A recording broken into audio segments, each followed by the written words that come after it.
Hi, I'm Louise Fletcher and I help artists to find their own unique creative voice through finding joy in what they're doing. Let me ask you a question. Could you spend days or even weeks on a painting and then take a power tool to it and wipe out half of it? That's what I do all the time. It's part of my painting technique. In fact, I think of it as painting with an orbital sander. This is just one of my sanders. I also have a DeWalt, and I also have this monster, which is a drywall sander. It's good for large surfaces or when I want to take large amounts of paint off. So why, in the name of all that is good, would I want to do this? If you know, you know. But if you don't know, let me explain it to you. So partly this is my concept of my work is a lot about layers of memory, layers of emotion, the layers of people.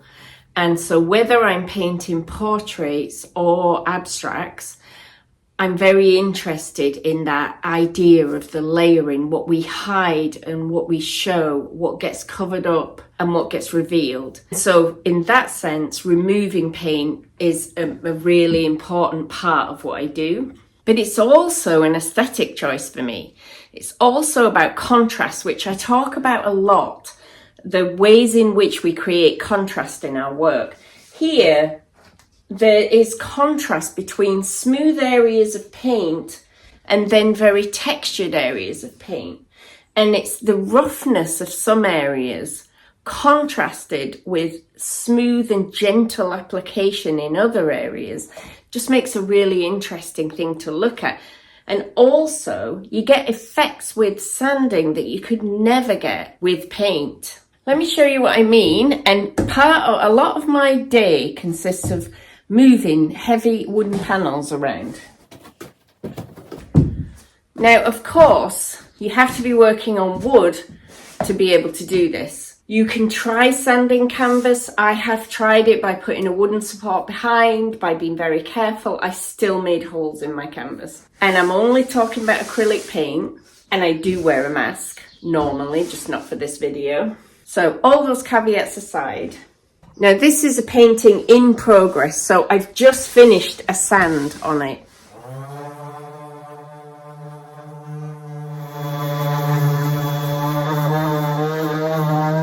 So there's lots of texture. I will bring some softer areas in to contrast all this roughness.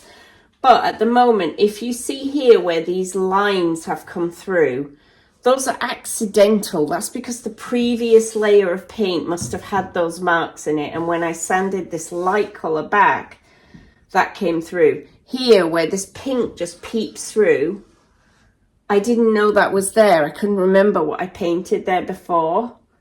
Here, where this pink comes through the grey, I did layer grey over pink, knowing that I wanted to sand back and see what would happen. Here we get these really interesting marks. I've got layers of paper collage on this too, so they create their own effects when the paper tears when you sand or just starts to show through. Down here you can just see these are effects I would never get with paint, never think of getting. I mean, of course I could paint veiny lines with paint, but I wouldn't think of doing it. But now they're there, it's the definition of a happy accident. Now, of course, working this way means creating the conditions for happy accidents to happen, which means layering paint freely without too much concern. Sometimes, as I mentioned, there's a spot there where I put grey over pink on purpose to get a certain effect.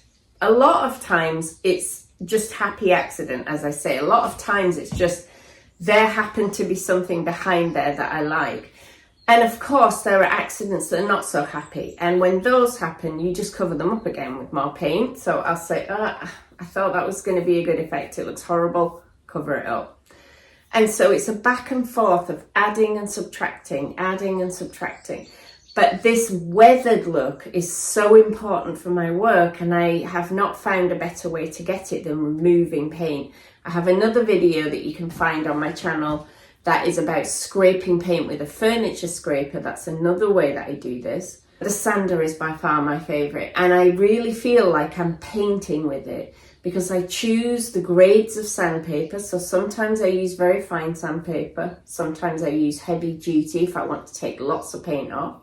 I don't sand the whole painting unless sometimes I don't like what's happening. I sand the whole thing so I have a smooth surface and I start again.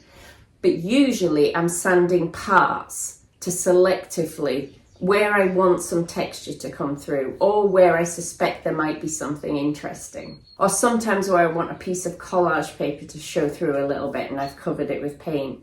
And of course, doing that, there's a chance I just sand off the piece of paper. This is the thing with this technique. You have to be okay with whatever happens. It's a constant lesson in letting go. You have to be able to say, I know I loved you, blob of pink, and you might go, and I might not be able to get you back in exactly the same way, but just think what else might happen. To me, this adding and subtracting has been, as well as portraying the layers of life and the layers of memory and the layers of emotion, it also, for me, has educated me in the layers of life and the layers of emotion. And it's helped me to learn to let go in a lot of other areas of my life. I think what we do in our art so often translates into our life. I have all sorts of techniques and secrets that I use in my abstract paintings, and coming up in late August of 2025, if you're watching this before then, you can join me on a free course that's going to last for 10 days, where I am going to take you through all sorts of secrets. I'm going to share with you exercises you can do. I'm going to share with you mindset tips for freedom. I'm going to share with you all sorts of ways to loosen up, and I'm going to share with you some of my painting secrets. That is all completely free. I think we all need a little bit of joy and lightness in these times. This is an event that I've run for 6 years now. Never like this. This is going to be the biggest, the best, and all sorts of new stuff in there. So if you did it a few years ago and you think, nah, I've been there, done that, you have not, come and join me. It's going to be the best ever. And the link for that is wherever you're watching this video. If you're on Instagram, it's in my bio. If you're on YouTube, it's in the description. If you're on Facebook, it's linked below the post. See you soon.